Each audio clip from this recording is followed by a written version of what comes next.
Le récent débat au sein du Conseil de sécurité des Nations Unies sur les violations des droits de l'homme en Corée du Nord a suscité une vive réaction de la part de la Chine, qui le considère comme un abus de pouvoir. Bien que la position de la Chine puisse être attendue compte tenu de son opposition historique à de tels débats, il est important de prendre en compte les conséquences de minimiser les préoccupations liées aux droits de l'homme en RPDC. En minimisant la pertinence des questions de droits de l'homme en Corée du Nord, la Chine sous-estime essentiellement l'impact considérable de ces abus sur la scène mondiale. Les violations des droits de l'homme, notamment les restrictions à la liberté d'expression et les pratiques de travail forcé, portent atteinte non seulement aux droits fondamentaux du peuple nord-coréen, mais contribuent également à une détérioration de la situation économique et à une extrême famine. Ignorer ces problèmes au profit de la seule concentration sur la paix et la sécurité internationale ne permet pas de traiter les causes profondes de l'instabilité et du mécontentement au sein du pays. De plus, l'argument du représentant chinois selon lequel parler des droits de l'homme détourne l'attention et exerce une pression est erroné.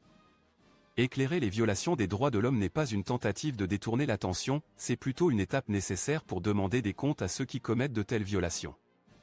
En reconnaissant et en abordant les problèmes relatifs aux droits de l'homme, la communauté internationale peut œuvrer à la promotion du dialogue et à la construction de la confiance, qui sont des éléments essentiels pour favoriser une paix et une stabilité durables. Pour mieux comprendre la situation, il est intéressant de prendre en compte les approches différentes adoptées par les pays concernant la question des droits de l'homme en Corée du Nord.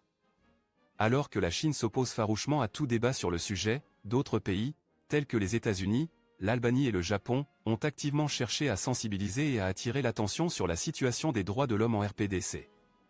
Cette divergence de points de vue met en évidence les priorités et les valeurs contrastées des pays en matière de droits de l'homme et de relations internationales.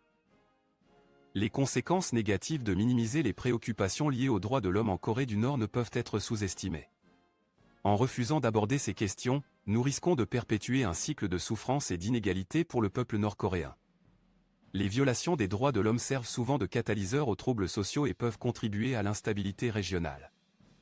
En outre, fermer les yeux sur ces abus mine la crédibilité des organismes internationaux, tels que le Conseil de sécurité des Nations Unies, puisque leur engagement en faveur du respect des droits de l'homme est remis en question.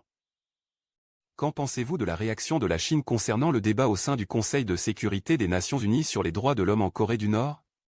Pensez-vous que les questions de droits de l'homme devraient être une priorité pour le Conseil de sécurité, ou êtes-vous d'accord avec la perspective de la Chine? Partagez votre opinion dans les commentaires ci-dessous.